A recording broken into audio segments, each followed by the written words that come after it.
Jusqu'à 1h sur Europe 1. Anne Cazobon.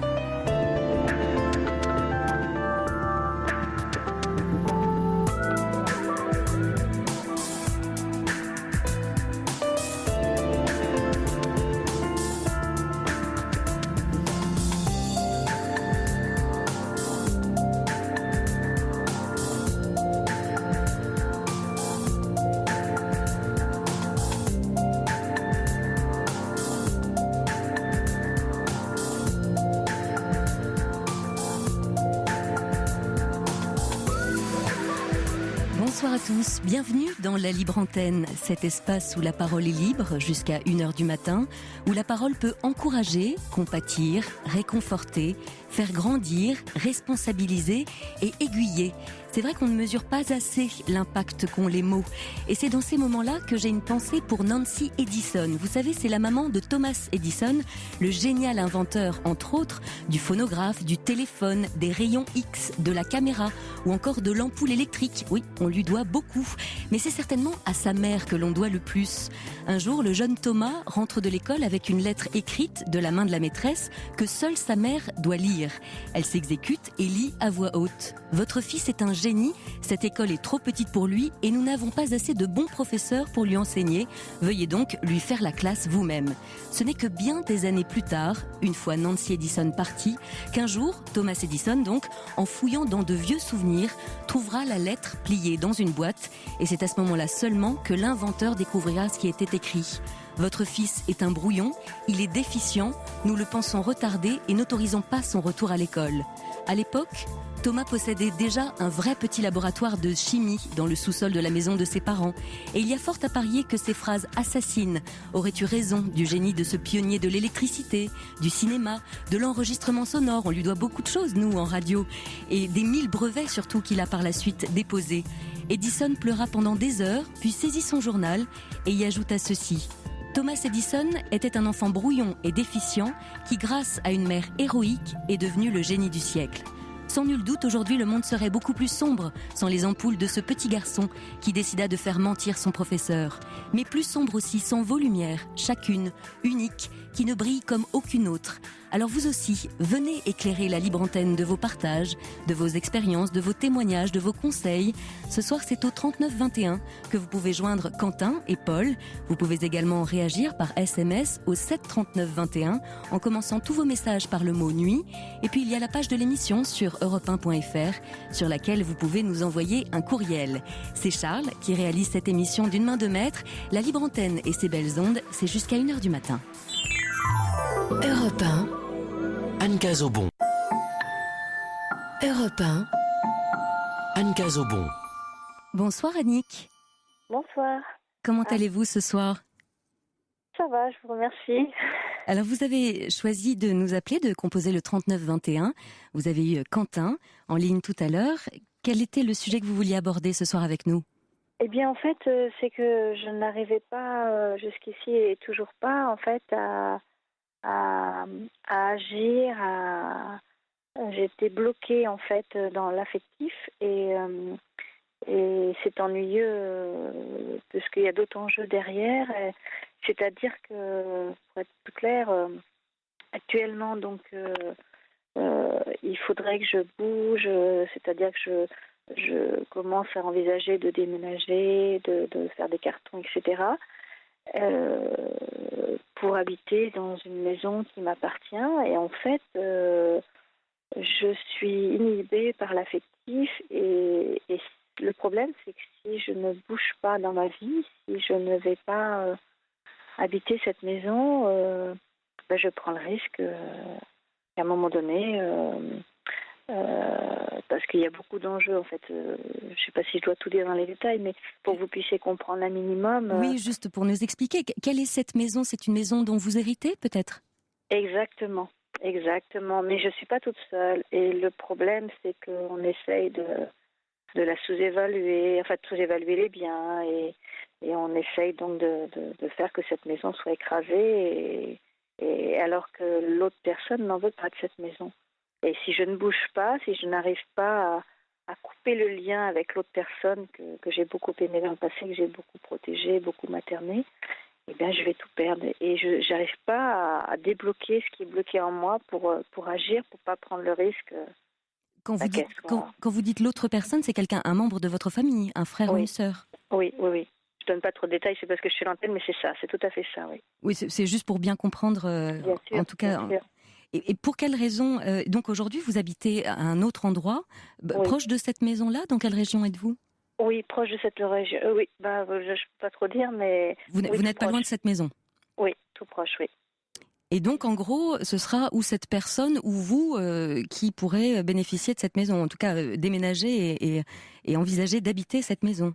Non, c'est-à-dire que l'autre personne n'en veut pas de la maison et en fait, si moi j'y vais, ça m'évitera déjà des frais que je devrais même pas avoir actuellement, puisque pour l'instant, donc je suis pas propriétaire là où je suis.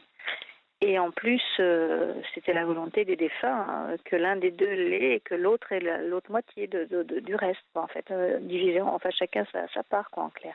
Mais tout ceci a dû être, j'imagine, réglé devant un notaire. Il y a quelque chose, un ordre juridique qui a été posé, Oui, mais il y a un acte notarial.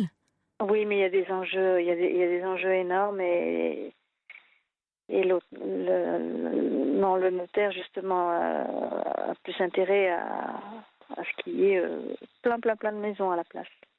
D'accord. Ah oui, à ce que on fasse démolir la maison, c'est ça que vous entendez? Voilà. Donc ça veut dire ne pas tenir compte des dernières volontés des défunts et puis de moi, et ma part alors. Et que votre parole ne soit pas entendue dans tout cela. Oui, parce que j'ai beaucoup pleuré, j'ai été très très mal de tout ça et ça va un petit peu mieux. J'ai une amie qui est formidable parce que c'est une amie d'enfance qui m'a retrouvée. C'est le hasard, m'en dit que dans la vie il n'y a pas de hasard et qui connaît mes valeurs et humaines, qui a connu la famille, les défunts et aussi la personne qui est manipulatrice, perverse, narcissique. Voilà, Et alors, donc, oui, ça, ce sont des mots que vous posez. Pour bien comprendre, parce que vous avez appelé dans un premier temps juste pour dire que vous étiez bloqué, que vous n'arriviez pas oui, à agir. c'est ça. On va reprendre quelque chose d'un peu plus général parce que c'est un peu compliqué, comme vous ne mettez pas vraiment de mots sur ce qui se passe, et c'est vrai que c'est délicat de bien comprendre la situation. Vous parlez d'un frein vers l'action, en fait. Vous n'arrivez pas à Oui, avancer. c'est ça, exactement ça. Est-ce que vous avez identifié dans quel domaine est-ce que vous êtes freiné? Dans quelle situation cela arrive pour vous? Là, par exemple, pour prendre cette décision de dire bon je donne un préavis et voilà, j'y vais, je prends pas le risque que ça parte en fumée entre guillemets. Donc, ce que vous voulez dire, c'est de ne pas prendre le risque d'aller habiter dans cette maison. Oui, j'arrive pas à passer le pas et pourtant il va falloir, mais Qu'est-ce qui vous retient? Est-ce que c'est quelque chose de l'ordre de la loyauté vis-à-vis des défunts? J'imagine que ce sont des gens de votre famille. loyauté, au contraire, il serait ravi. Je pense que j'ai peur de toutes les complications que ça va générer. Je suis pas sûre, j'arrive pas trop, j'essaye de comprendre, mais je sais que je suis bloquée en fait, j'arrive pas, c'est énorme pour moi, c'est comme si je devais monter tout en haut d'une montagne en fait, je suis vraiment bloquée en fait. Est-ce que dans votre vie, c'est la première fois que vous vous sentez à ce point-là paralysé devant un événement de votre vie? Est-ce que c'est arrivé par le passé, plus jeune, ou dans votre vie professionnelle à côté? Bloquée comme ça, non. J'étais plutôt quelqu'un de battant, j'étais quelqu'un de pugnace, beaucoup d'énergie, très marrante. Bon, au moment du deuil, j'ai été très assommée, ça c'est sûr. C'était la première fois que quelque chose d'aussi lourd m'arrivait. J'ai déprimé, donc évidemment. Ensuite, il y a eu plein d'autres deuils, et puis y compris de la personne qui n'est pas très sympa. Donc, il a fallu faire tous ces deuils. Ça a été, moi qui fonctionne beaucoup à l'humain, ça a été très, très, très, très douloureux. Mais oui, bien sûr, une succession de deuils plus éventuellement une invitation à bouger rapidement, ou en tout cas à déménager rapidement, ça fait beaucoup de mouvements dans une vie. Oui, effectivement, j'avais pas vu ça comme ça, effectivement. Parce qu'il faut. Alors, C'est comme des systèmes aussi qui se rejouent. Il faut faire prendre acte de ce qui se passe, de ceux qui partent et de ce qu'il reste, et du mouvement qu'il va falloir impulser pour essayer de vivre, de continuer à vivre malgré tout. Oui, alors ça va mieux. Alors, j'avais pas du tout pré-traitement parce que c'était pas une pathologie, c'était vraiment beaucoup de deuil. Et n'ayant pas eu d'enfant en plus, donc c'est plus difficile pour se battre, donc et seul en plus, donc ça a été très compliqué. Ils sont bien acharnés, ils ont bien, enfin ça a été compliqué tout ce qui s'est passé. Enfin il y a eu beaucoup de manipulations, enfin, il y a eu beaucoup de galères. Et en fait malgré tout, je suis quand même là. Je vais mieux. Forcément, les deuils ont fini par se faire. Oui, Les faux le temps amis fait aussi. son œuvre. Voilà, des faux amis, j'ai mûri forcément, puisque par la force des choses, je suis moins naïve, j'ai compris beaucoup de choses et aujourd'hui en fait cette amie qui est instruite elle aussi et qui est loin d'être idiote et qui connaît bien tout le monde m'a dit il faut vraiment parce que sinon tu te mets la corde au cou entre guillemets et j'entends bien, je sais qu'elle est bienveillante, je sais bien que Et c'est elle a vrai que vu c'est les compliqué quand on nous dit il faut, mais que nous, à l'intérieur, on est saisi par l'effroi, par la peur, on comprend pas vraiment d'où ça vient. Il y a René qui nous a envoyé un petit SMS que je trouve assez juste, qui dit « Vous êtes bloqué comme cette maison, au fond ». Et c'est vrai qu'il y a une forme de paralysie, il y a une situation qui est comme gelée. C'est intéressant de le voir comme ça aussi, cette maison. La situation est complètement gelée. Il va falloir que quelque chose se passe, ou que quelqu'un fasse un pas de côté ou en avant. Et comme la maison, bien évidemment, est un objet, ça n'est pas la maison qui va bouger. Donc il faut que ce soit ou l'autre membre de votre famille, ou que tout ceci repasse devant le notaire. Il va falloir peut-être aller chercher du côté de la loi, du côté de la protection pour vous. eh bien, Ça vous là, fragilise beaucoup, cette situation-là? disons que là, il y a quand même pas mal de gens qui ont dit qu'il fallait que je bouge moi, en fait. Et depuis l'autre jour, bon, il y a quand même du progrès, mais c'est vrai que cette maison, j'ai fait un lapsus révélateur, cette maison, pour moi, en fait, c'est pour lui redonner aussi leur âme à eux, ceux qui ne sont plus aussi. C'est-à-dire comme si vous décidez d'emménager dans cette maison, vous avez l'impression de leur rendre leur âme? Comment vous dire, la faire revivre, si vous voulez, lui remettre de la gaieté, de la vie. En fait, je sais pas comment on pourrait faire honneur en fait à ceux qui ne sont plus. Je sais pas si j'explique bien, mais symboliquement, c'est, vous savez, les gens qui, bon, je veux pas trop parler de religion, mais c'est un peu ça en fait. Quand on croit qu'il y a quelque chose là-haut, eh bien, on a envie de respecter encore plus.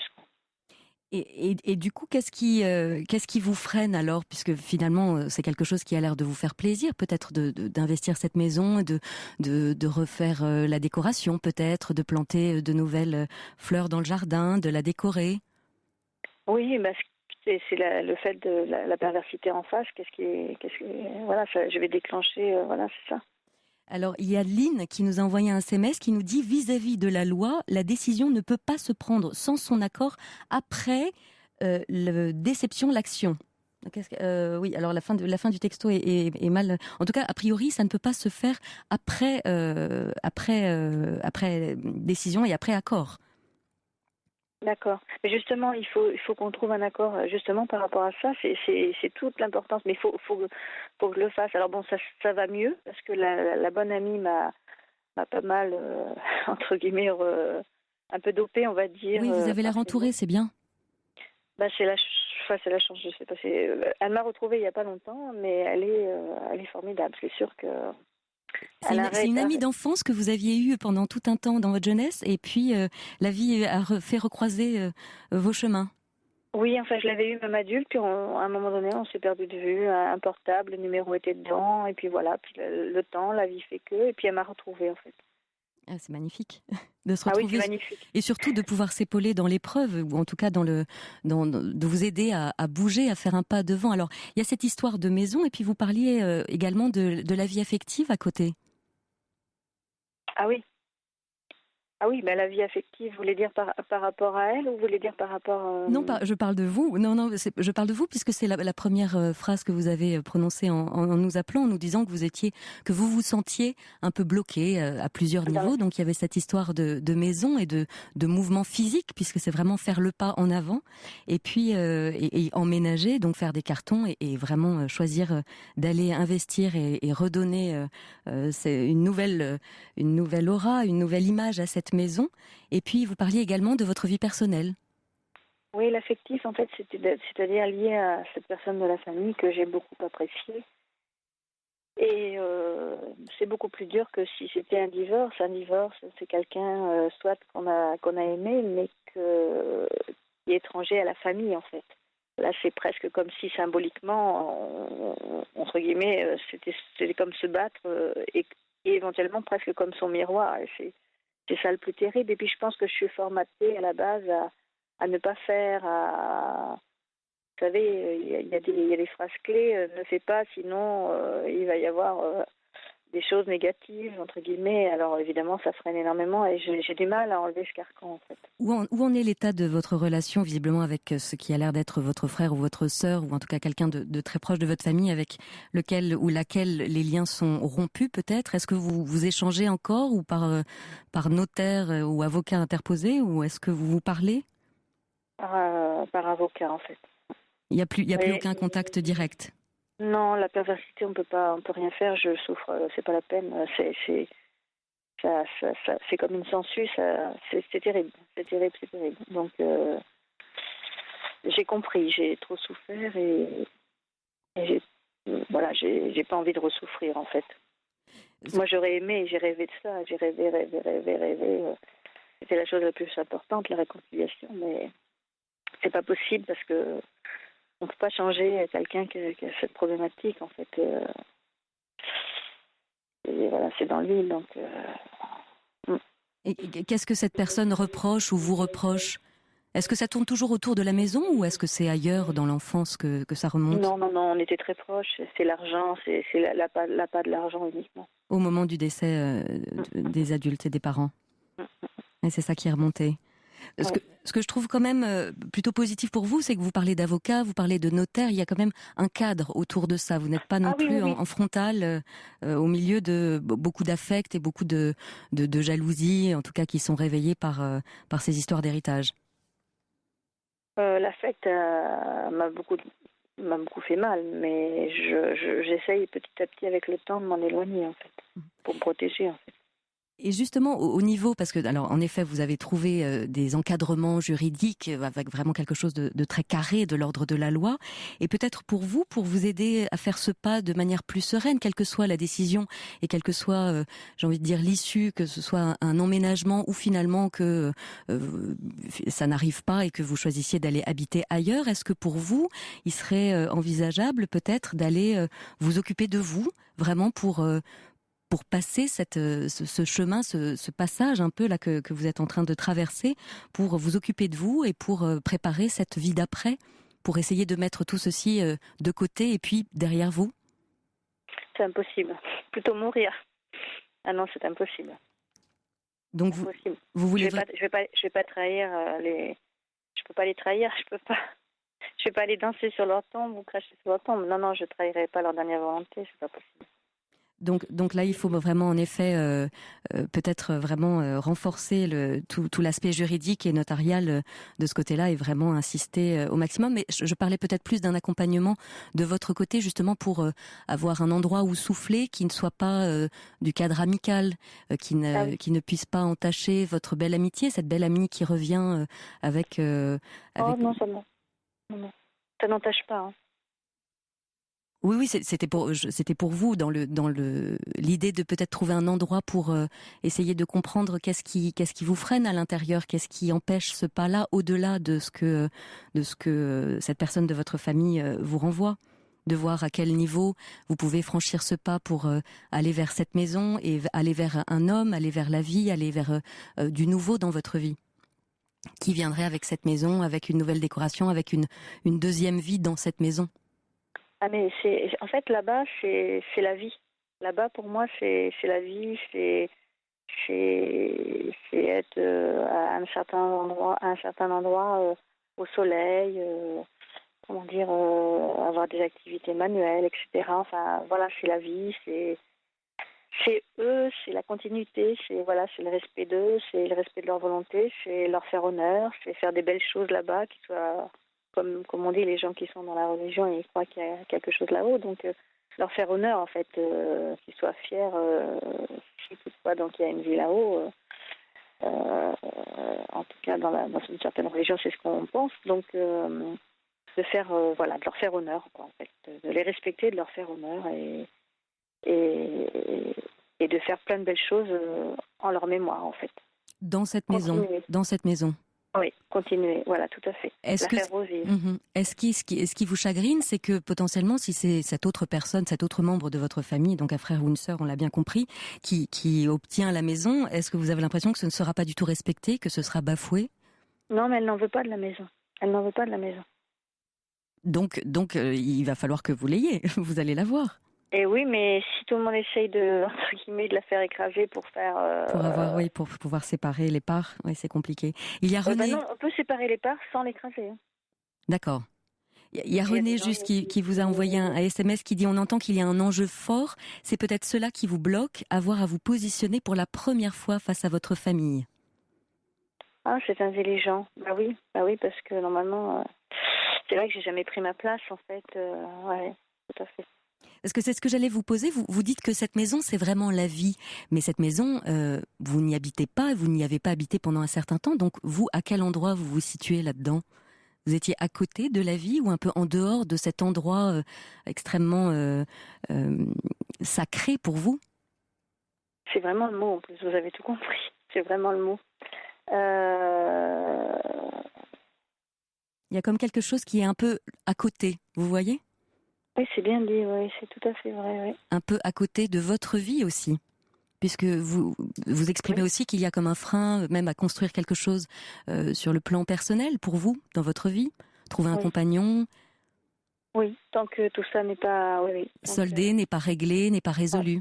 Oui, parce que pour moi, tant que j'ai pas respecté leur volonté, tant que je mets pas... ma dignité pour eux, à leur service, je sais pas, indirectement, je sais pas trop comment l'expliquer, enfin mon amour pour eux, en fait, au-delà de la mort, tant que j'ai pas respecté, voilà, c'est comme si je bafouais quelque part et je peux pas bafouer, c'est pas possible. Donc, alors justement, on parle de loyauté. Il y a Fabienne qui très justement envoie ce message et qui vous pose la question, qui vous demande: saviez-vous si de leur vivant vous auriez cette maison? En avez-vous parlé ensemble avec eux? Est-ce que vous le faites pour eux? Enfin, vous dites que vous le faites pour eux, mais vous ne parlez pas de vous, de votre bonheur. C'est ce que l'on évoque en ce moment. En effet, de vous recentrer sur vous. Alors, en fait, ils avaient dit donc l'un des deux l'est, donc comme l'autre personne n'en veut pas, elle n'en veut pas, donc. Mais par contre, comme il y a d'autres biens, si vous voulez, c'est équitable en fait. Vous voyez ce que je veux dire? C'est-à-dire que c'est comme entre guillemets, parce que bon, c'est pas très joli comment je vais le décrire, mais c'est pour que ça soit simple à comprendre. C'est comme un gâteau si vous le divisez en deux. Vous voyez ce que je veux dire? Donc l'autre personne n'en veut pas, moi si. Et eux, donc les défunts, ils voulaient que ça reste, en fait, vous voyez, et que celui qui en a le plus besoin ait cette part-là et que l'autre ait l'autre part, en fait. Donc, c'est pile ce qui devrait se passer, mais sauf que quand il n'y en a pas du gain, il y a beaucoup d'enjeux derrière. Ça complique beaucoup les donnes et ça m'a beaucoup massacrée. Et du coup, même si maintenant ça va mieux, il faut un grand souffle d'oxygène pour agir en fait et respecter et eux et moi finalement. C'est un peu comme un trio. C'est intéressant le « et moi » finalement. Oui, vous respectez vous aussi et puis pensez à vous. Je pense que n'importe quel parent, et tout le monde le confirmera, ne souhaite qu'une chose, c'est le bonheur de ses enfants. J'ai vécu beaucoup de malheur avec ce qui s'est passé parce que moi je voulais pas du tout d'argent. Moi je la vendrai jamais, jamais, jamais. C'est vraiment les respecter. Cette maison, c'est la trace symboliquement physique de leur passage sur Terre, tout comme un humain surplombe la Terre. Et quelque part, c'est leur âme, c'est comme le cocon, c'est mon passé. Vous avez grandi dans cette maison? Oui. Et vous y avez beaucoup de souvenirs? Oui, j'ai vécu à plusieurs reprises. Et puis l'autre personne n'en a rien à faire, et des défunts et de cette maison, puisque l'autre personne a une maison à son goût ailleurs.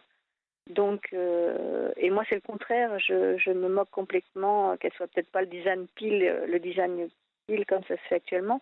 Pour moi, c'est d'autres valeurs qu'elle a. C'est pas des valeurs, c'est pas un amas de billets, c'est pas un amas de parfums. J'ai envie de dire c'est un amas symboliquement, bien sûr, d'ADN. Qu'est-ce que vous avez essayé d'entreprendre en gros pour concrètement qu'on avance un peu avec vous?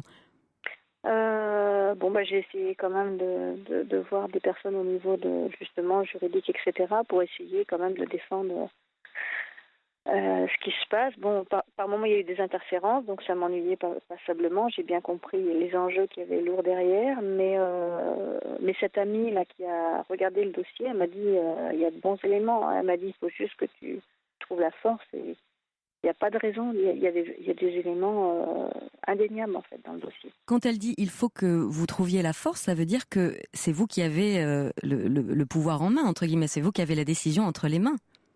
Oui. C'est ça qu'elle entend.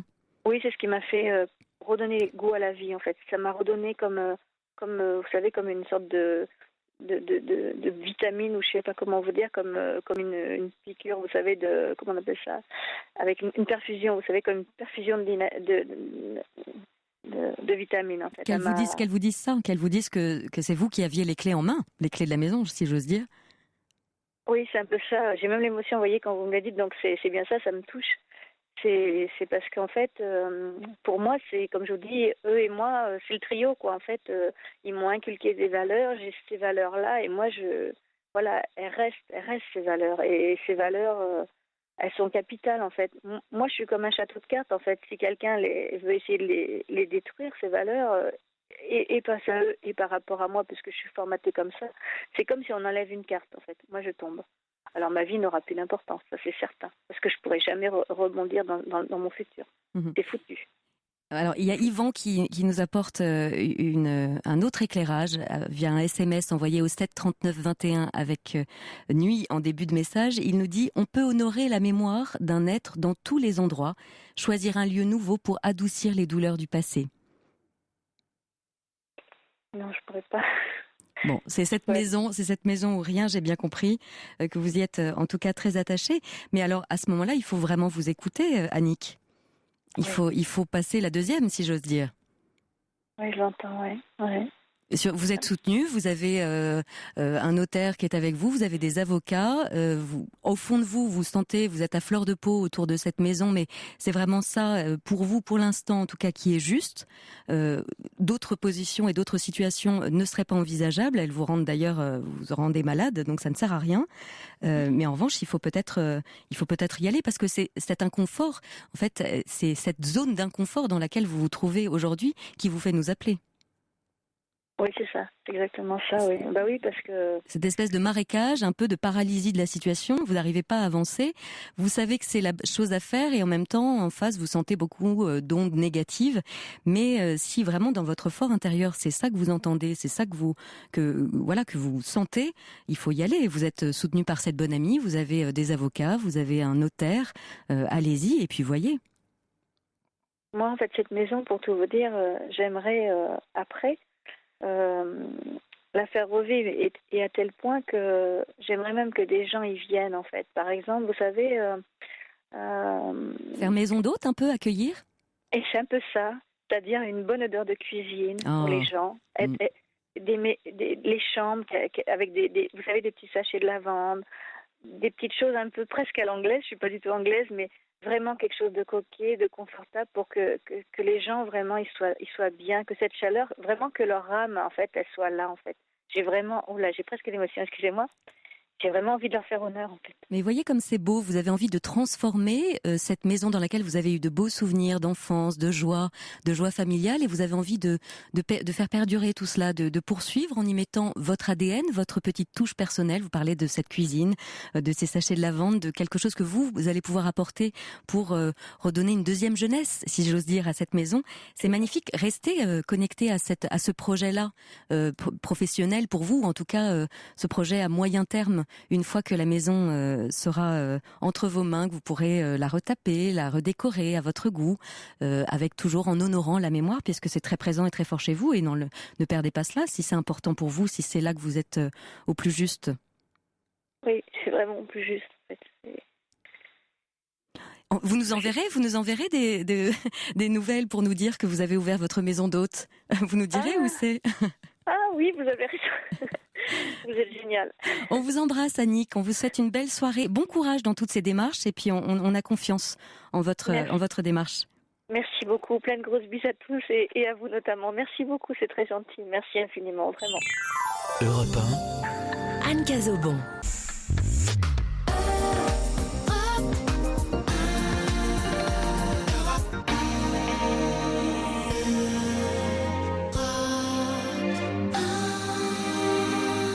Bonsoir Elisabeth. Bonsoir. Comment allez-vous ce soir ? Ça va bien. Je trouve que le tube de l'été est plutôt agréable, sexy, ensoleillé. Ah bah ça, si vous saviez, dans l'équipe, j'ai découvert quelques déhanchés ce soir derrière la vitre, parmi l'équipe. Ah oui, c'est vrai que c'est très agréable cette chanson, Ed Sheeran. J'avais appelé Sophie il y a un an pour le même problème. Donc j'imagine qu'il a évolué. Légèrement, si je vous rappelle, légèrement. Ouais. Donc quand on a un problème, enfin moi j'en parle à mes amis, j'en parle parfois à ma famille, j'essaie de trouver des témoignages parfois sur internet, etc. Et là je me retrouve dans une situation qui est un peu inédite et j'ai pas retrouvé d'autres témoignages de ce type, même si le départ commence par une histoire classique, à savoir que je suis presque quarantenaire, pas encore, mais presque, et je suis célibataire, j'ai un enfant et je vis une histoire depuis 5 ans avec un homme marié. Jusque-là, c'est pourtant très classique, j'en conviens.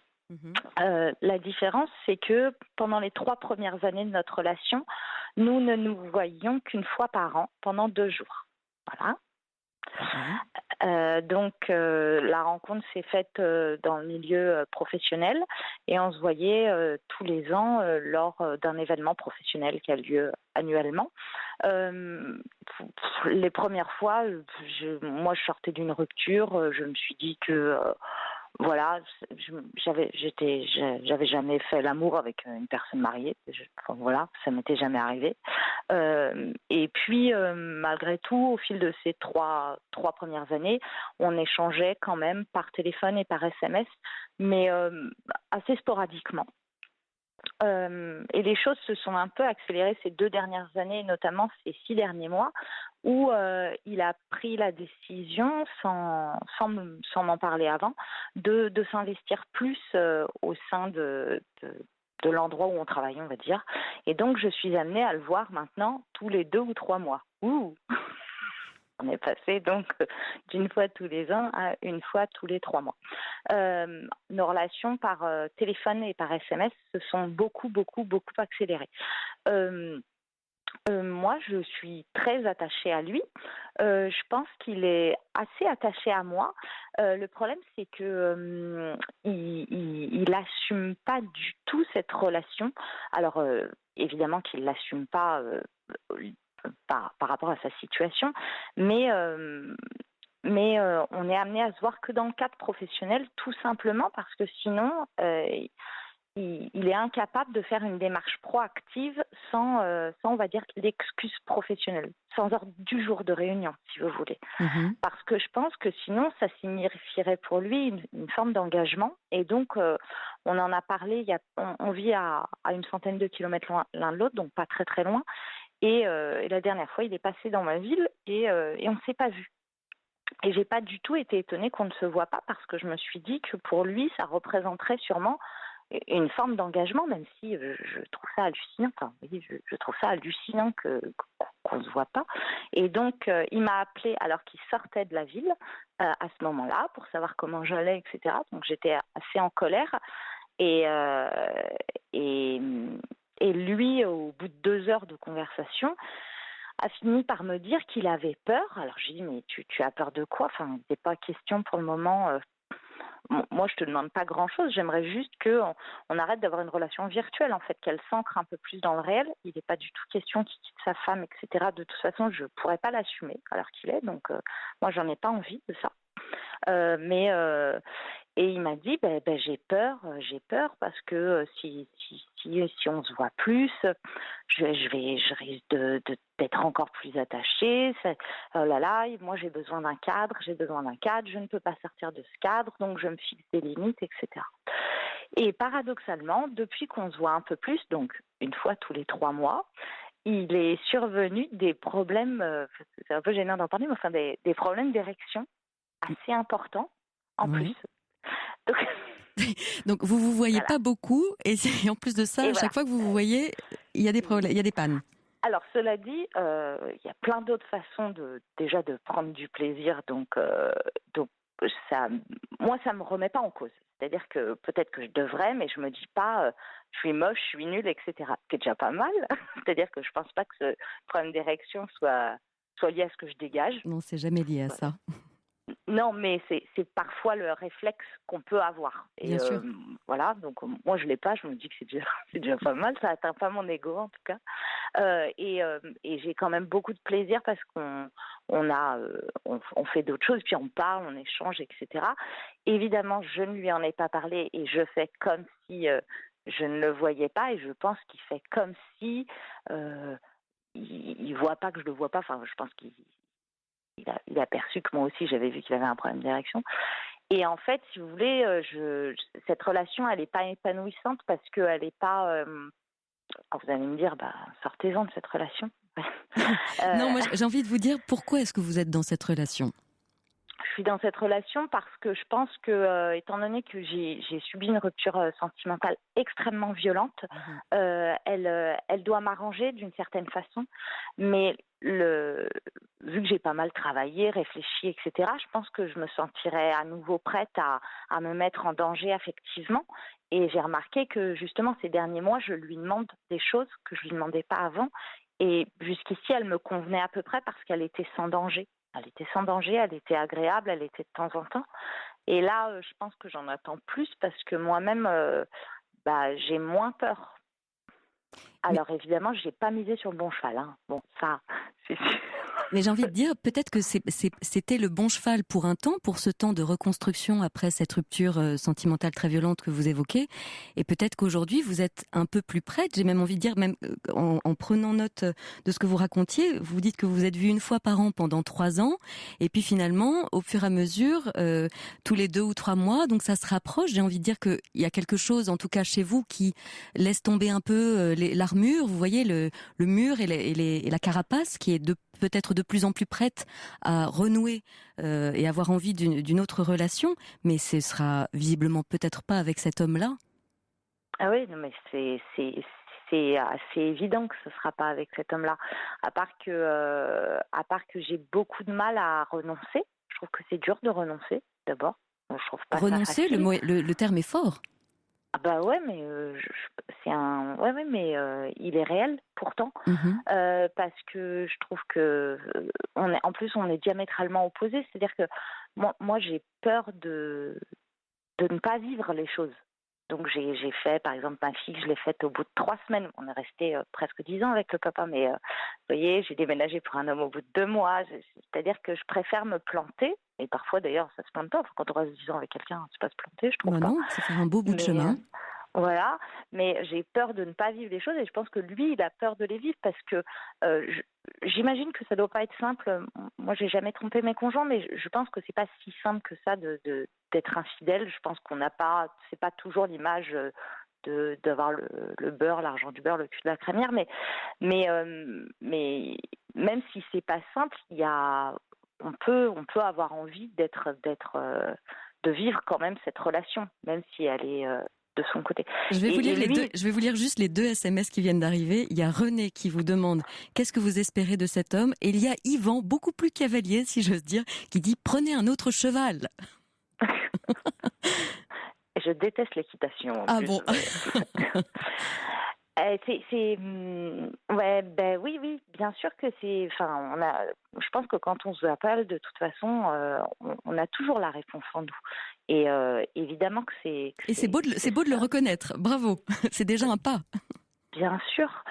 Et je lui en ai parlé, et je pense que j'en ai parlé. Je lui ai dit, je pense que ça serait peut-être préférable qu'on arrête ça, même si on ne se voit pas souvent.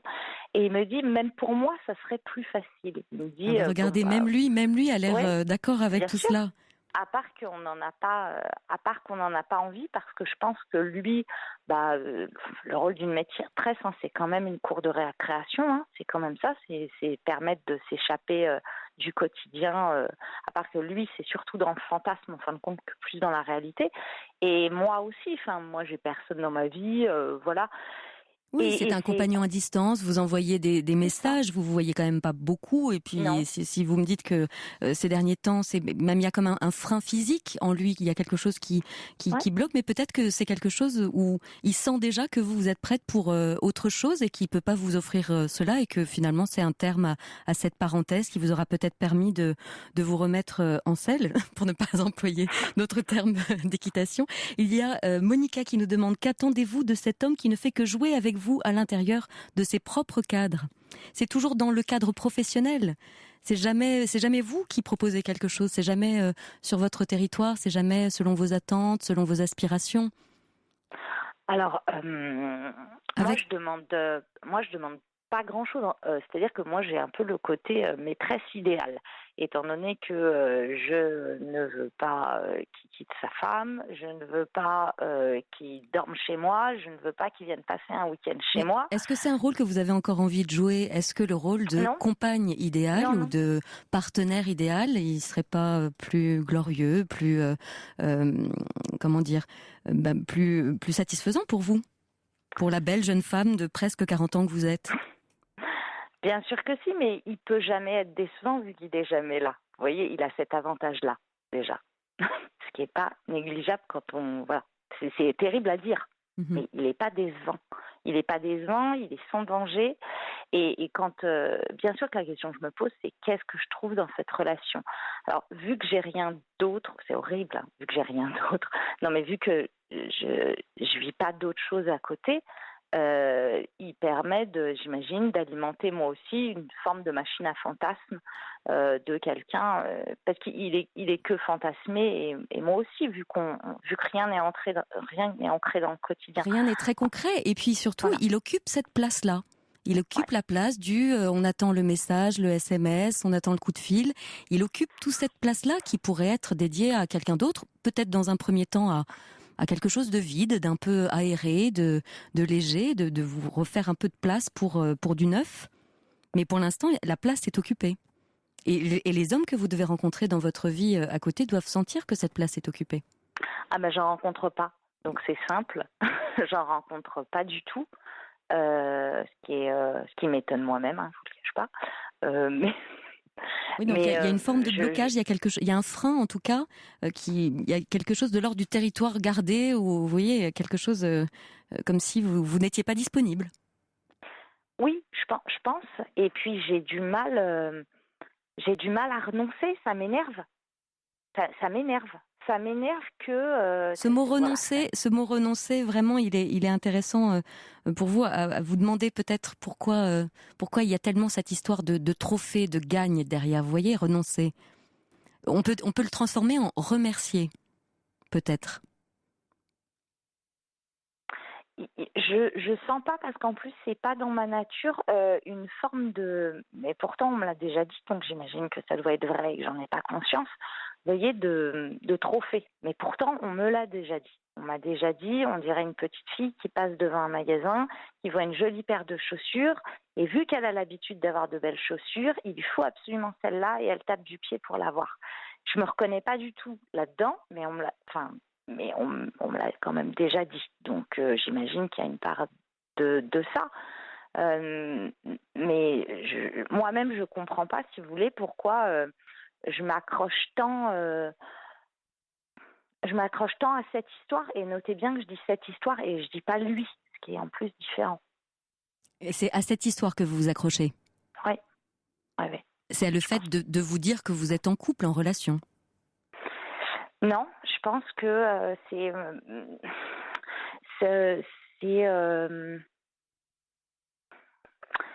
je sais pas, je réfléchis en même temps.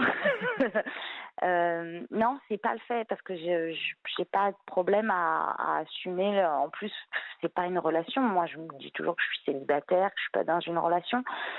Ça m'énerve qu'ils veuillent pas, qu'ils ne veuillent pas au moins profiter de ce qu'on a, qui est malgré tout, même si j'entends les SMS et peut-être que je ne suis pas très objective, mais qu'il y a des côtés où cette relation, elle est malgré tout enrichissante. Parce qu'on échange assez peu on s'envoie pas des sextos, etc. Enfin, elle a quand même des côtés enrichissants, mais vous voyez, ça fait 5 ans que ça dure et 2 ans qu'elle a pris beaucoup de place. Et j'ai l'impression de tourner en rond, ce que je fais. Et je sais pas comment en sortir, surtout que je le vois un peu plus et qu'on est amené à communiquer beaucoup plus.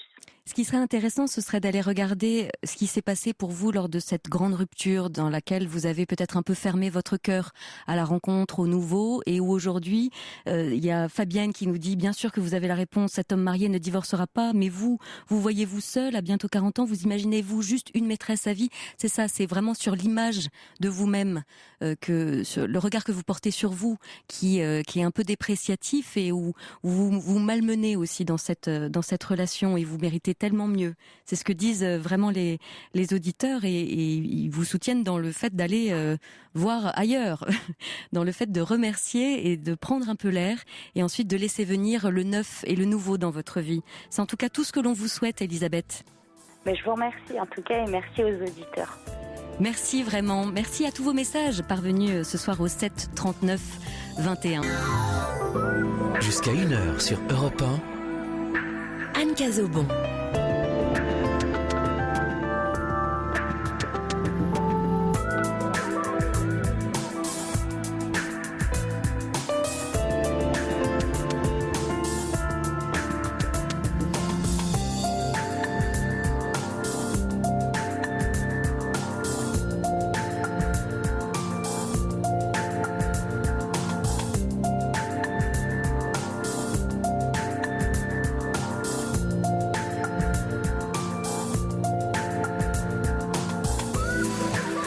Toujours ensemble jusqu'à 1h dans la libre antenne d'Europe 1 à libérer la parole.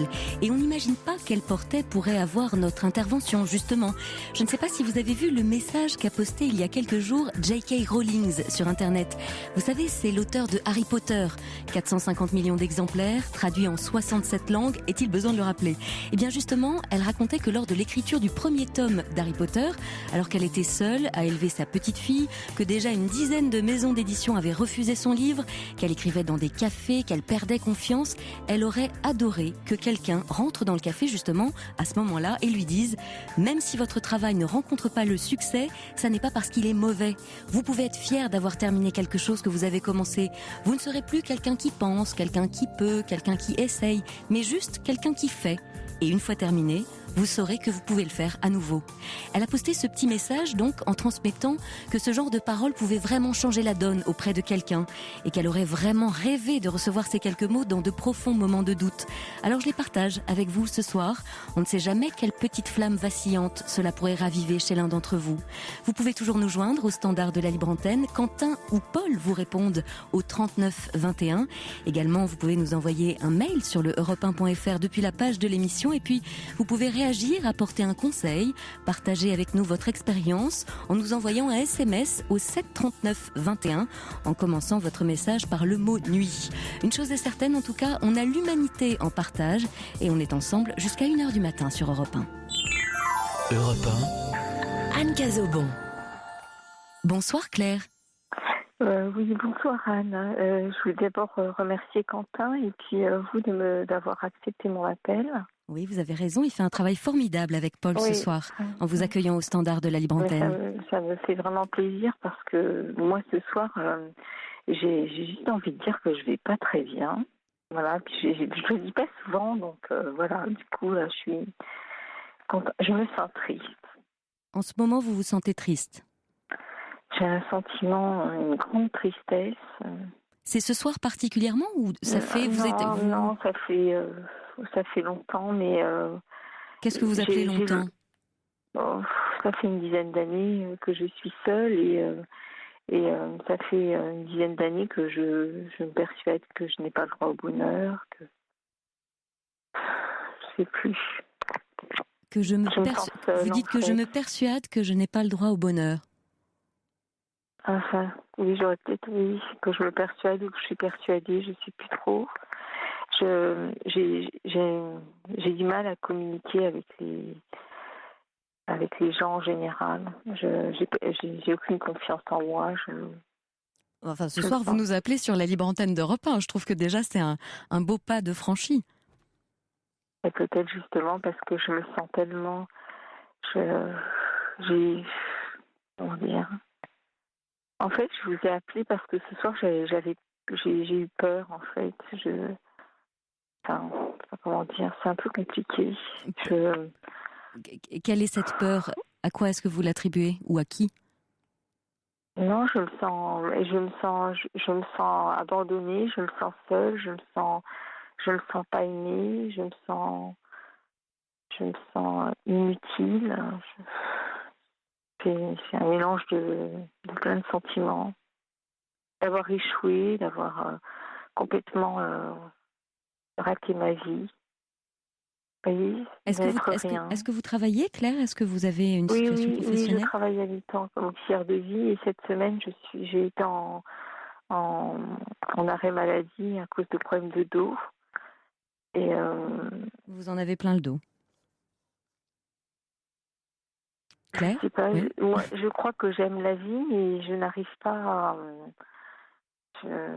Non, je sais pas, c'est compliqué. J'ai tenté de m'inscrire sur un site de rencontre et je me suis rendu compte que dès les premiers contacts, je-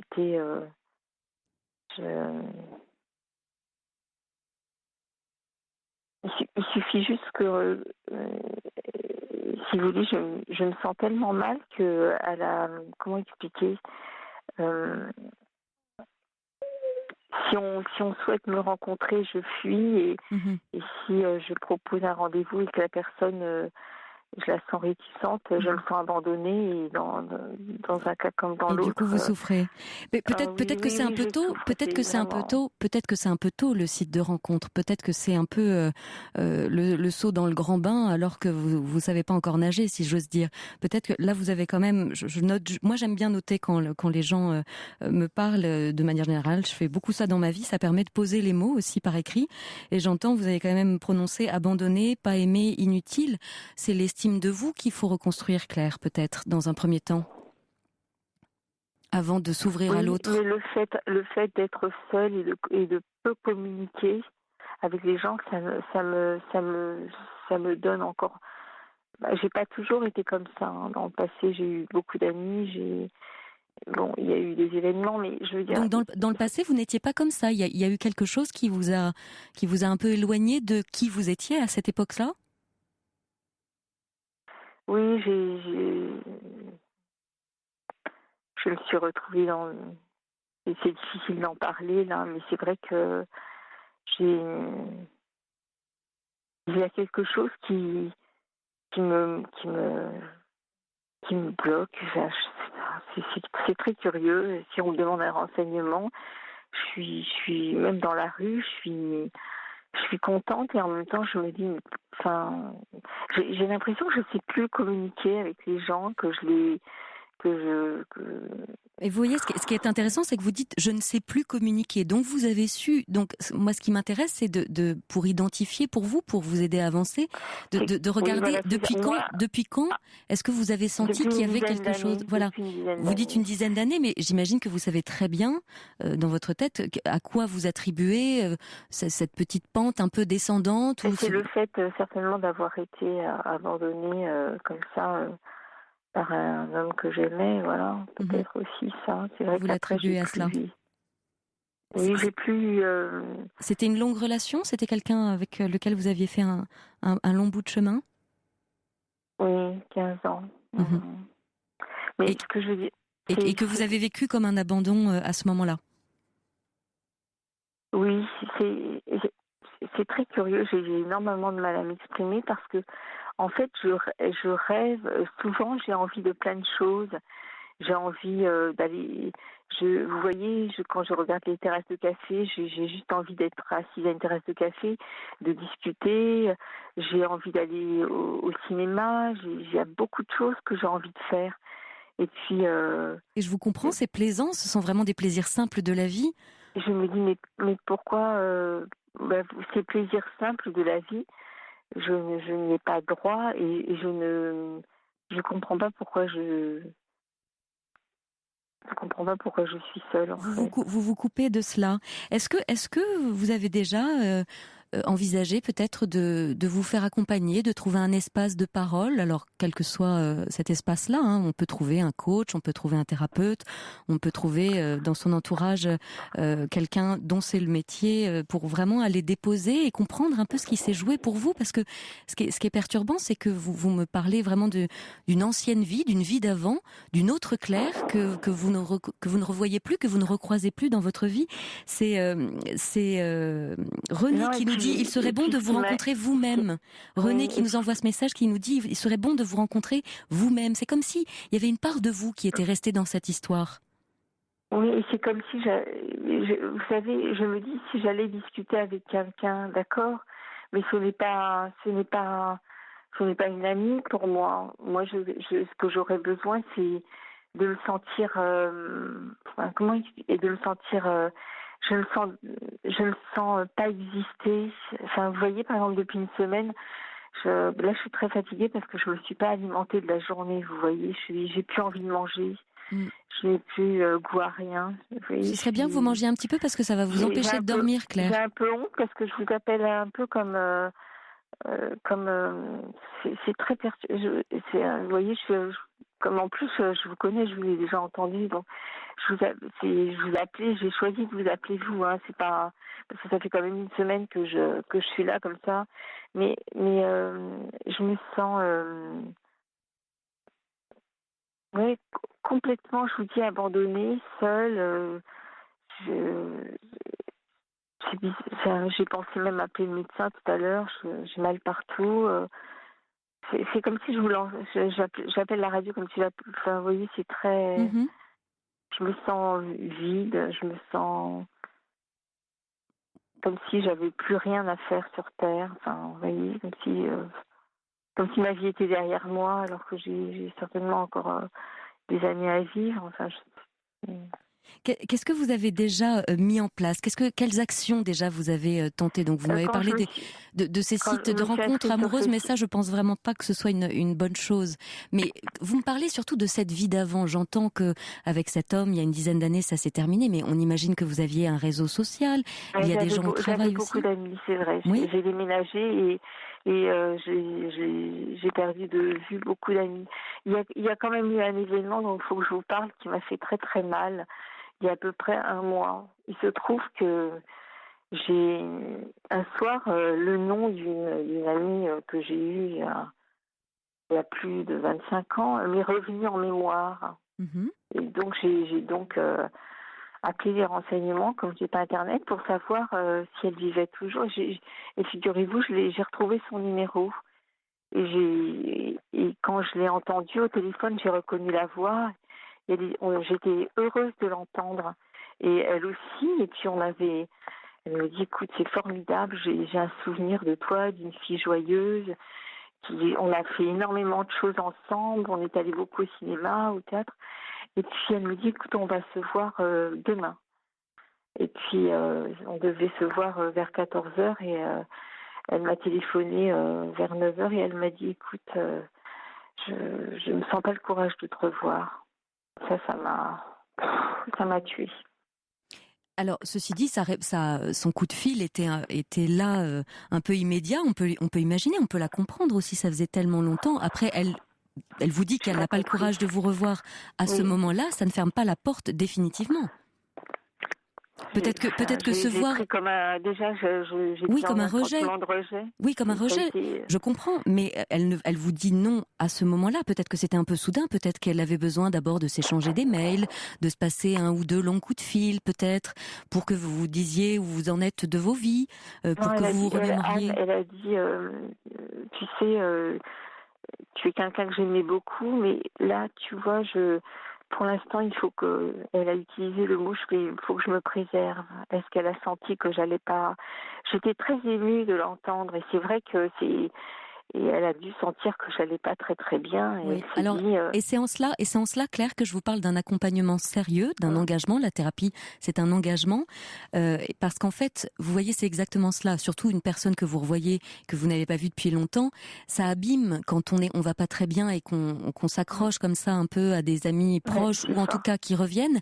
Et chacun a ses problèmes. Et c'est aussi parce que dans ces espaces-là de parole sécurisés, de confiance, avec des professionnels, on peut déposer ce fardeau, ces larmes et toutes ces mauvaises pensées et ces pensées dépréciatives surtout, pour éviter d'entamer, de gangréner, d'abîmer ces relations personnelles, professionnelles, amicales, amoureuses, pour éviter de ramener ça à la maison, de ramener ça en terrasse de café avec un bon café au soleil avec les amis. ouais.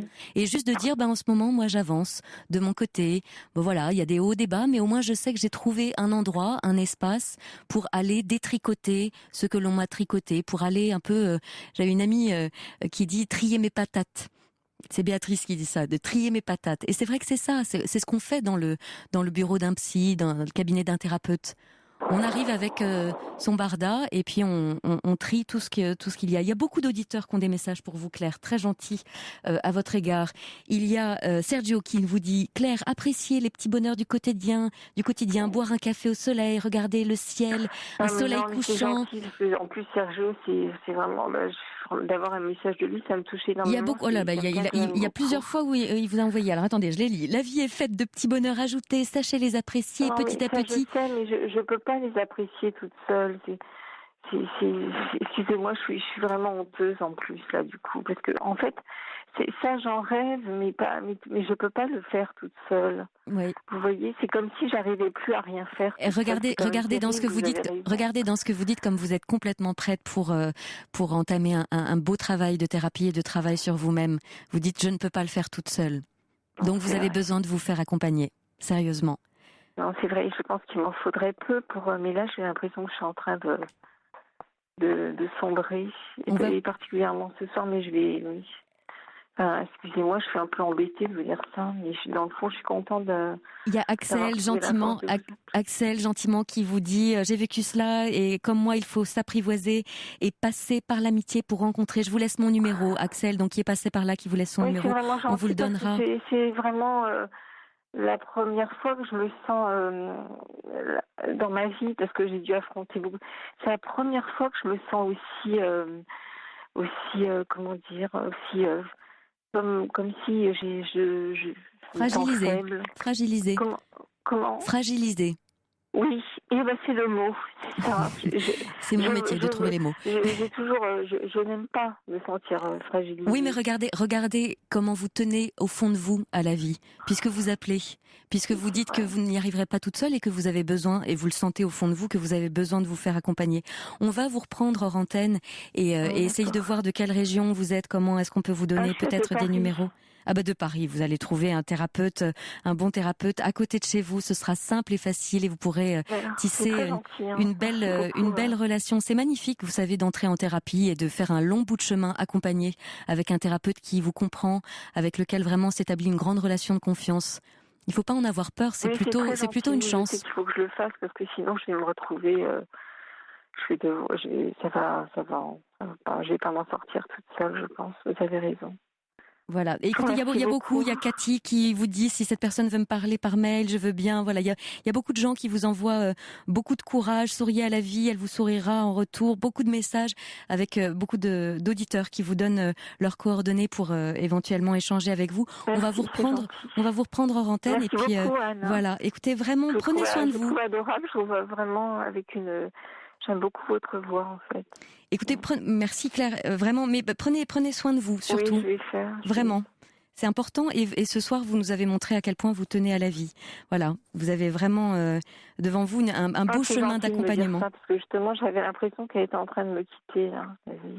Mais non, bien sûr, puisque vous dites que vous n'y arriverez pas toute seule, c'est que vous savez déjà qu'il faut vous faire accompagner. Et vraiment, pour vraiment faire le chemin, pour pouvoir aller déposer cela, et ensuite, à vous les terrasses de café avec les amis, à vous les petits plaisirs du quotidien. Ce sera beaucoup plus simple, vous verrez. Oui, c'est gentil. Merci beaucoup, Anne. Merci.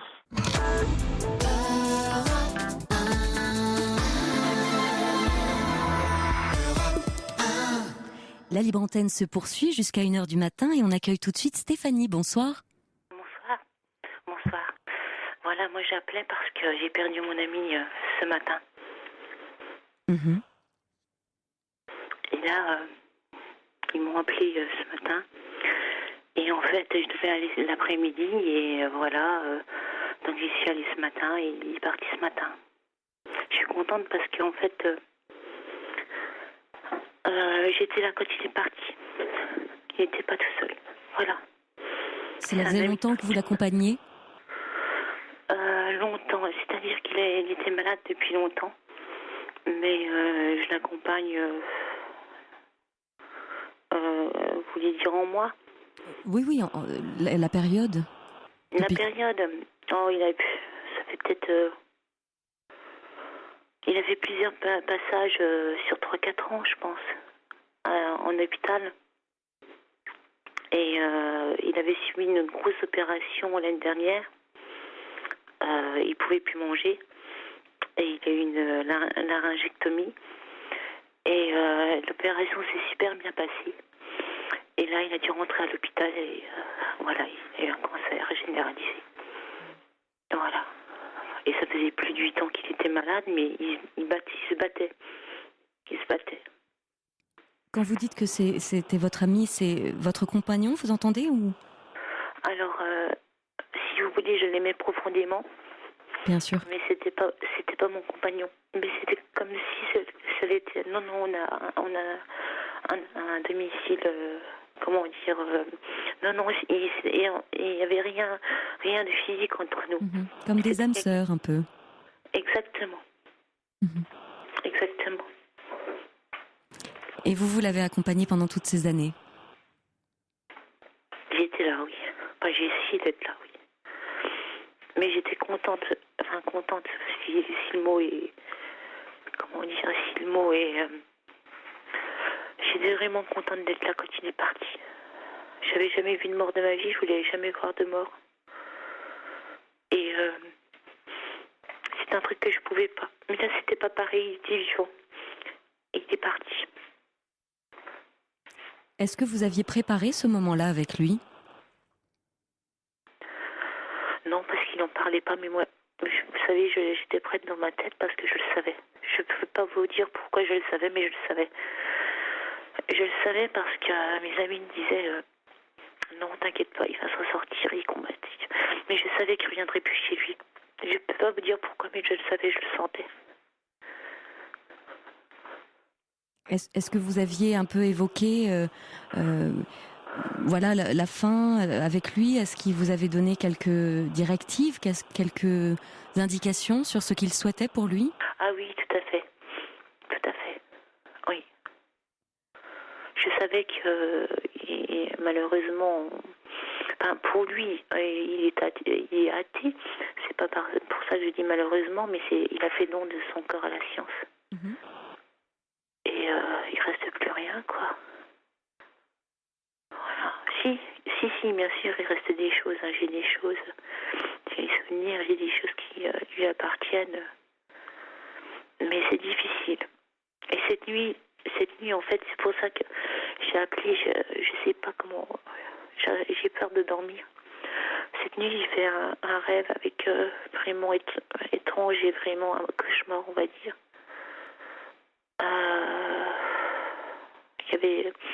C'était une maison assez délabrée comme ça. Il y a des personnes qui sont entrées dans la maison et qui n'avaient pas le droit, je sais pas. Et en fait, il y avait des rats. Et je suis désolée, hein, mais voilà, je rêvais de rats, de trucs atroces comme ça. Et cette nuit, on m'a dit qu'il avait souffert. Il se plaignait d'avoir mal. Il a tellement souffert.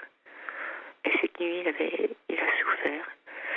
Et voilà. Alors j'ai peur de refaire ce cauchemar ou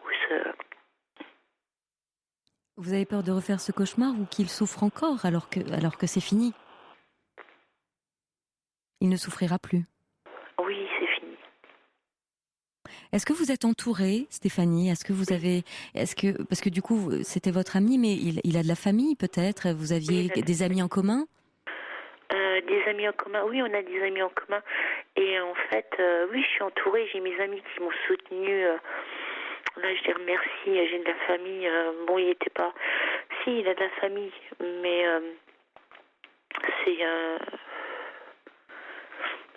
c'est difficile, la famille, voilà. Sa famille, vous voulez dire, ou la vôtre? C'est ni la mienne, c'était en fait, lui, il était de ma famille, mais sa famille, si vous Lui voulez... était de votre famille? Non, c'était pour moi, il était un membre de ma famille. D'accord, la famille d'amis, cœur. la famille du cœur, j'entends. Voilà. Moi, ma famille, à part quelques personnes, voilà quoi. Mais moi, j'ai créé ma famille avec mes amis. Voilà. Et lui, de son côté, la famille, aussi, il a de la famille, mais bon, on se ressemblait un petit peu de ce côté-là, en fait. Comme vous dites, c'était l'âme sœur. Il y a Elisabeth qui vous envoie un joli petit SMS qui dit « Allumez une bougie en pensant à lui, cela apaise ». Merci. Oui, c'est ce que j'ai pensé faire, oui. Parce que ce qui est important, bien évidemment, il y a un gros bruit derrière vous, je ne sais pas ce que c'est, Stéphanie. Un gros bruit? Oui, il y a comme un souffle derrière, mais ça doit être la connexion. Vous nous annoncez que c'est arrivé ce matin, mais vous y étiez préparé, vous en aviez discuté aussi avec lui, et j'imagine que, en effet, vous imaginiez que ça arriverait à un moment du jour au lendemain. Mais est-ce que surtout vous avez préparé l'après, le revoir, la manière de dire au revoir? J'en ai discuté avec mes amis, on va faire quelque chose, on ne sait pas quoi. Le revoir, il est parti, son corps est parti. Et le revoir, il n'y a rien, il n'y a pas de... le revoir, je pense qu'on était un club des 5. Et je pense qu'on va faire quelque chose, mais on ne sait pas trop. Et j'ai une amie qui lui a acheté des livres. Elle m'a dit surtout récupère les livres. Je veux que ça, on les mette quelque part pour lui... Il y a un auditeur, alors on n'a pas son nom, mais qui vous dit « Savez-vous que vous pouvez demander les cendres d'une personne qui a donné son corps à la science? J'ai récupéré les cendres de ma mère et depuis je suis plus apaisée. Chapeau bas pour tous ces donneurs qui font avancer la science et dont nous sommes fiers. » Oui. En fait, oui, j'ai discuté avec une amie. Moi, je voulais récupérer, pas les cendres, mais je voulais récupérer ce qui est resté du corps, en fait. Les cendres, c'est pas... Pour moi, c'est pas pareil. J'aurais aimé, mais on m'a dit qu'il n'y avait que l'incinération qui était possible. En tout cas, ce qui est important, et là quand vous parlez de ce club des 5, c'est peut-être de trouver une forme de rituel, de célébration pour célébrer ce bel ami que c'était et célébrer ses souvenirs. C'est pas forcément, alors c'est difficile de le dire au début, mais c'est pas forcément triste d'ailleurs comme moment, ça peut être joyeux de se souvenir de j'imagine que vous avez passé de grands moments tous ensemble. Oui, tout à fait. Justement, je pensais faire chez moi et puis faire une soirée, justement, à partir d'Alain. Pardon. Oui, je vous entends mal. Oui, je pensais faire une soirée chez moi, justement, en parlant de lui, en fait. Bah oui, et en racontant toutes les bêtises qu'il a dû faire. Oui, nos souvenirs, des fois, son caractère un peu, comment dire, bourru comme ça, mais avec un grand cœur. Et oui, je pense qu'on va faire ça. Je ne sais pas comment on va faire, mais on va se retrouver et on parlera de lui. Je crois que c'est que ça qui peut nous aider. Voilà. Vous savez, il y a des ordres religieux comme ça où quand l'un des frères décède dans des monastères, où ce jour-là, les frères justement se rassemblent et boivent un coup à sa santé entre guillemets en disant en effet toutes les bêtises qu'il a fait ou comment il était parfois colérique ou voilà et raconte les histoires un peu en se moquant de lui pour voilà honorer sa mémoire. Et son caractère aussi. Oui, c'est vrai. Oui, c'est vrai qu'on les met en entier comme il était. Voilà. Il y a Sergio qui envoie vraiment, qui est derrière son SMS, son téléphone portable pour nous envoyer des SMS chaleureux avec chaque auditeur ce soir. Merci Sergio. Qui dit « Ne pleure pas celui que tu as perdu, réjouis-toi de l'avoir connu ». C'est de Jean-Louis Trintignant. Courage pendant ces durs moments. Et puis, il y a Fabienne qui nous dit « Votre ami n'avait-il pas une chanson qu'il adorait pour lui dire au revoir et parler de vos souvenirs ?» C'est vrai, une chanson, la musique aussi. Tout à fait. J'imagine que vous avez... Je partais là. J'ai essayé de lui parler quand il est parti, je lui ai chanté, mais en fait, quelques mots simplement qu'il a reconnu, mais justement, cette chanson qu'il aimait bien. Oui. Quelle est cette chanson? Oh, c'est Jessie Garonne. Oui. Et c'est lundi. Vous connaissez? Oui, c'est lundi.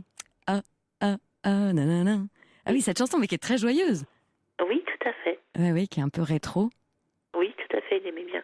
Ah ouais, ce serait chouette d'organiser une belle soirée comme ça chez vous avec vos amis à écouter Jessie Garonne à fond.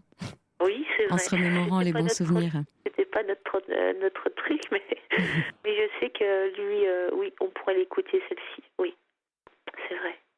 Oui, vous avez raison, on va faire une belle fête en sa mémoire et en son honneur. Oui, trouver quelque chose dans le rituel, c'est important. C'est important, surtout s'il a fait le don de son corps à la science. Alors après, c'est un choix qui lui appartient complètement. Mais pour vous, et vous nous appelez ce soir, voilà, c'est arrivé ce matin, c'est un peu soudain. Et vous vous demandez comment, après toutes ces années d'accompagnement, comment aujourd'hui, qu'est-ce qu'on fait de tout cela, de cette décision, et comment dire au revoir? C'est, comment dire, en fait, j'ai tout ça. Sa décision, je la respecte. Chacune, c'est propre à chacun, la décision, je la respecte. Il n'y a pas de souci et je l'accepte. Mais c'était la peur de dormir ce soir, c'est tout. Mm-hmm. C'est vrai que dire au revoir, on a mis une idée,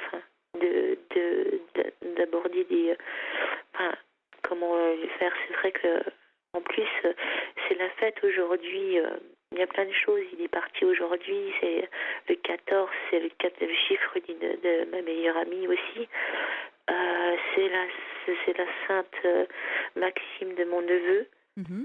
Il y a plein de choses comme ça qu'il est parti et c'est fou, quoi. C'est fou.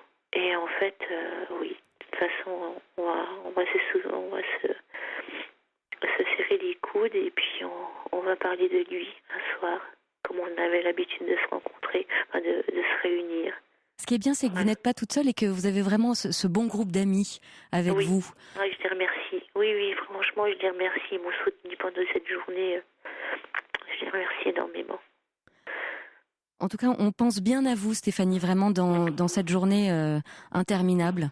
Mais écoutez, vous avez, ce sont des longues journées, mais on est content que vous nous ayez appelé ce soir. Regardez, il y a eu beaucoup de réactions pour vous, de soutien, et puis vraiment, peut-être en effet, ça peut vous aider de réfléchir à quelque chose, à un vrai moment qui lui ressemble et qui vous permette à vous quatre, le club des quatre, du coup, de se remémorer vraiment et de trinquer à sa santé, d'écouter cette musique, cette chanson de Jessie Garonne en sa mémoire, et puis d'avoir quelque chose, peut-être de trouver un lieu où vous remémorez, peut-être d'enterrer des cendres, la forêt, trouver un arbre, c'est toujours important. Il y a Elisabeth aussi qui nous dit, vous pouvez faire un diaporama avec les musiques qu'il aimait, et elle vous envoie toute sa compassion. Il y a beaucoup de réactions, parce que forcément c'est tout frais et la journée est très longue, j'imagine, pour vous aujourd'hui, Stéphanie. Oui, je vous remercie. Merci à tous les auditeurs et merci de leur soutien. On vous envoie plein de courage. Merci. Bonne soirée.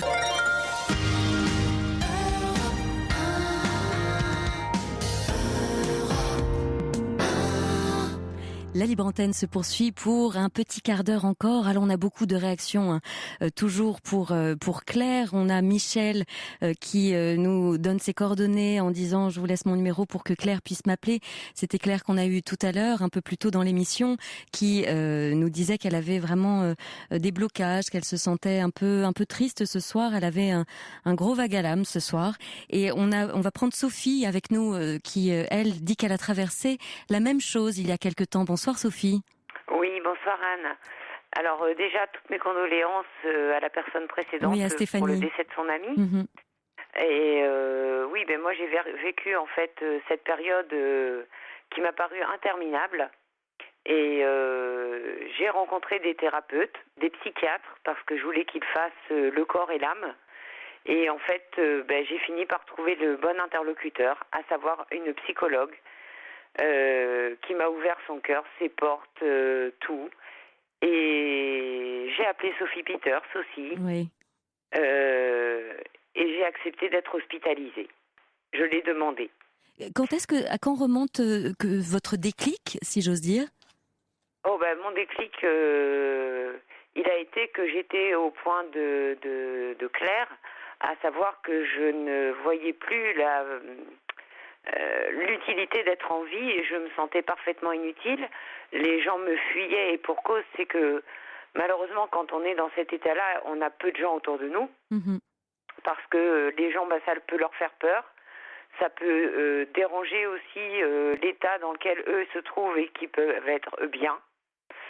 Et à un moment donné, je me suis dit, soit faut que je fasse quelque chose, soit... Et en fait, c'est Sophie Peters qui a été le déclic, parce que ça m'était préconisé et j'hésitais. Et je l'ai appelée et j'étais dans un état pitoyable et elle m'a dit que c'était la meilleure des solutions. Et du coup, j'ai accepté. Et vous avez accepté ce pacte-là avec vous-même. Voilà. Donc aujourd'hui, je me suis trouvée et curieusement, les gens viennent à moi. Et vous n'avez plus besoin d'aller les chercher, c'est pas mal ça? Non, du tout. Parce que en fait, quand à un moment donné, on a trouvé son équilibre, on s'est trouvé soi-même, on a accepté que on avait besoin d'aide et que on tombe sur les bons interlocuteurs et l'hospitalisation de semaine, c'est vraiment idéal. L'hospitalisation de semaine, c'est le psychiatre qui avait recommandé cela pour vous? Ma psychologue qui est intervenue auprès d'un psychiatre pour que je sois hospitalisée dans ces conditions-là, parce qu'elle me connaissait. Donc l'hospitalisation de semaine, pour les gens qui ne le savent pas par rapport à l'hospitalisation de jour, c'est que l'hospitalisation de semaine, on est hospitalisé du lundi au vendredi et on rentre le week-end chez soi. Et on retourne le lundi et on ressort le vendredi. Et qu'est-ce qui se passe là-bas? Enfin, ça peut faire un peu peur de loin, de l'extérieur. Alors racontez-nous comment ça se passe. Pas du tout en fait. Vous êtes environné par une équipe bienveillante qui cherche la façon de vous apaiser, qui cherche éventuellement même des solutions évidemment médicamenteuses. Moi j'ai découvert que, parce qu'il y avait des incertitudes, j'étais bipolaire catégorie 1. Je n'avais pas de traitement pour ça. J'ai été dépressive aussi. J'ai perdu ma maman qui m'était très chère, ça va faire 1 an mardi. Je suis fille unique, on a découvert que c'était ma jumelle. Donc voilà, il y a des éclaircissements. Maintenant je peux parler de ma maman, évidemment elle me manque, mais je peux parler d'elle sereinement. À l'époque ça n'était pas le cas. Je renoue, même ma propre famille avait déserté parce qu'ils se sentaient impuissants et que j'étais en boucle en fin de compte. Je n'arrivais pas à avoir de ressort, de déclic. Et cette hospitalisation, j'ai rencontré une hypnothérapeute, j'ai rencontré des aides-soignants, j'ai rencontré des psychologues, j'ai rencontré... en fin de compte, il se passe beaucoup de choses. On rencontre aussi d'autres personnes. Parce qu'il y a des lieux de rencontre comme une cafétéria où on va chercher un café, où on n'a pas ça dans la chambre. Donc on va descendre, on va croiser du monde, c'est un sourire, c'est dans cette cafétéria, ils sont habitués à rencontrer des malades.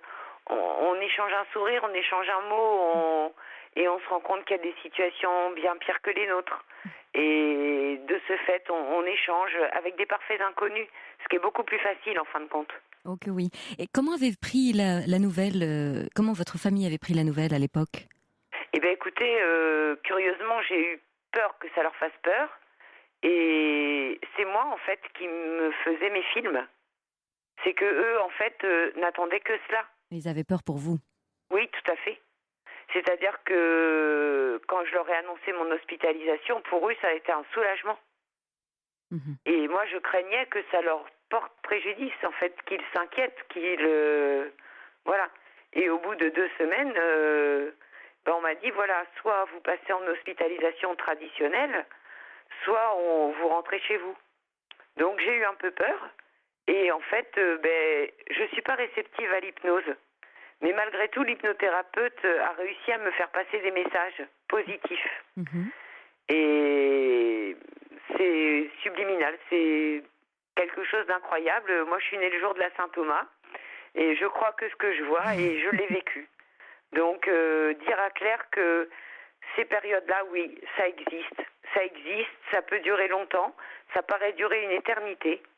J'ai d'ailleurs laissé mes coordonnées, elle a essayé de me joindre, mais moi j'étais en ligne avec votre standard. Avec le standard, oui, mais elle vous rappellera ou vous la rappellerez voilà, donc peut-être j'ai ses coordonnées, de toute façon je ne manquerai pas de la rappeler, mais il y a toujours une porte, et quand on appelle la libre antenne, ça veut dire qu'on est accroché à la vie.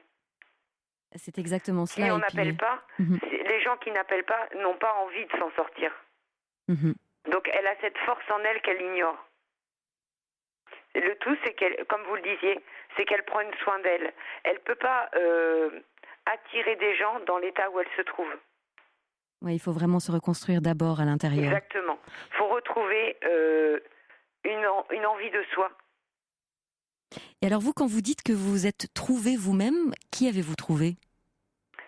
J'ai trouvé la flamme qui m'animait et que je ne voyais pas.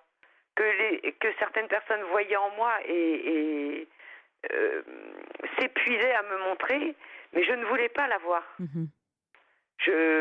Involontairement, bien sûr, inconsciemment, je ne voulais pas la voir. Je ne voyais que le noir, que le négatif, que ce qui m'attirait vers le bas. Et cette hospitalisation, elle a été salvatrice, parce que du coup, elle m'a ramenée vers mes enfants.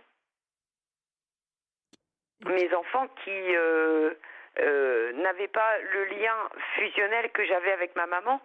Et moi, je comprenais pas ça. Et tout, en fait, tout s'enchaîne. Vous voyez, aujourd'hui, ce soir, j'ai partagé un petit repas simple avec une de mes filles. Mes filles sont grandes, elles n'habitent plus ici. On a partagé un moment de bien-être. Chose qui était absolument impossible avant, parce que j'étais en boucle, ou silencieuse, ou dans mon coin, ou triste, ou déprimée. Et du coup, elle me fuyait pour se protéger. C'est bien ce dont a parlé Claire. Ça vous a permis de redessiner un peu et de redistribuer un peu les cartes pour que ces petits moments, comme un dîner comme ça avec l'un de vos enfants dans une salle à manger, puissent continuer de nourrir le lien. Tout à fait, tout à fait. Et tout ce qui est matériel n'a aucune importance. Et je ne suis déjà pas quelqu'un d'intéressé ni de vénal. Et tous ces petits bonheurs dont on me parlait et qui finissaient par m'exaspérer parce que j'en prenais pas conscience. Et là, j'ai fini par prendre conscience parce que en étant positif, on attire à soi des gens positifs et on arrive à faire le tri. C'est très vrai. Alors ça a dû beaucoup changer votre vie. Ça a dû d'entendre les petits oiseaux qui chantent, d'apprécier d'être 5 minutes dehors à un rayon de soleil. Des choses qu'il y a 3 mois de ça, on m'aurait dit, j'étais incapable de les voir, de les apprécier ou de penser qu'un jour je pourrais les apprécier. Moi, je tentais vers le bas, vers le bas, vers le bas. Et quand on tend vers le bas, on attire les gens vers le bas. Et quand on est en recherche et en demande, malheureusement, on fait fuir les gens. Alors ça a dû énormément faire changer votre cercle amical, votre vie sociale, professionnelle peut-être ? Non, malheureusement, je suis en invalidité catégorie 2 et ça, j'ai eu du mal à le digérer aussi. Mais maintenant, ça y est, c'est passé. Vous l'avez accepté ? J'ai accepté. J'ai accepté parce que de toute façon, le passé, on ne peut pas revenir dessus. L'avenir, on ne le connaît pas. Ce qui est important, c'est l'instant présent. Et apprendre à apprécier l'instant présent sans se soucier de ce qui peut arriver, parce qu'il peut arriver n'importe quoi à n'importe qui, n'importe quand. Donc, il faut profiter de l'instant présent. Et je dis à Claire, aujourd'hui, ça lui paraît être du chinois. Mais il faut qu'elle trouve le bon thérapeute. Et j'ai eu des mauvais thérapeutes. Oui, on peut dire ça qu'au début, oui, exactement. C'est une vraie rencontre des deux côtés et que on peut en effet rencontrer. Voilà, et on fait des belles rencontres. Bien sûr. Et moi, j'ai fait une belle rencontre et ça a quand même pris plus d'1 an et demi parce que j'ai des trucs qui se sont abattus. Parce que quand on est dans cette période-là, en plus, il y a des trucs qui nous tombent sur la tête. Comme une accumulation involontaire de malchance. Et ça ne fait que amplifier évidemment ce ressenti, quoi. Donc, si elle est prise en charge par des bons thérapeutes, qu'elle accepte qu'une hospitalisation, c'est pas aller chez les dingues. Merci de rappeler ça. Être prise en charge, se faire prendre dans du coton, qu'on prenne soin de soi. On prend soin de nous. Et si on prend soin de nous, au bout d'un moment, on nous apprend à prendre soin de soi. Et c'est ce que vous avez réappris là-bas, vous? Oui, c'est pas ce que j'ai réappris, c'est ce que j'ai appris tout court. Parce que comme elle, j'étais quelqu'un de gai. J'étais quelqu'un qui avait une carapace, qui ne montrait pas mes blessures, qui cachait tout, qui prenait tout sur moi pour protéger mon entourage. Et aujourd'hui, il faut que j'apprenne à sortir de ma bulle. Vous voyez, on a toujours à apprendre de la vie. Merci la en vie, tout c'est cas. Ce qu'on a de plus cher. Merci vraiment pour votre témoignage, Sophie. Et j'espère que Claire nous écoute ou qu'elle nous réécoutera en podcast. Je ne manquerai pas de la rappeler. Oh, c'est vraiment adorable. Vraiment, Claire, si vous nous écoutez, il y a beaucoup de soutien, beaucoup de messages avec vous. Il y a Sergio qui termine par une petite note en disant, en tout cas, le truc positif, c'est qu'on a reparlé de Jessie Garonne. C'était le petit clin d'œil de fin d'émission. Oui, merci. Et d'ailleurs, c'est quelqu'un que j'apprécie. Et moi, j'avais juste demandé une petite faveur à votre émission. C'est un soir de passer l'amitié de Françoise Hardy. Eh bien, c'est entendu. On le passera le message aux responsables des programmes musicaux de cette antenne. Voilà, c'est Milan Kundera qui dit que dans chacun de nos cerveaux, il y a une zone tout à fait spécifique qu'on pourrait appeler la mémoire poétique et qui enregistre ce qui nous a charmés, ce qui nous a émus, ce qui nous donne à notre vie sa beauté. Alors, je vous souhaite de faire le plein de souvenirs poétiques durant ce week-end de Pâques, de vous laisser toucher par le beau partout, tout autour de vous. Je vous souhaite une très belle nuit à l'écoute d'Europe 1. Parce qu'il est 1h.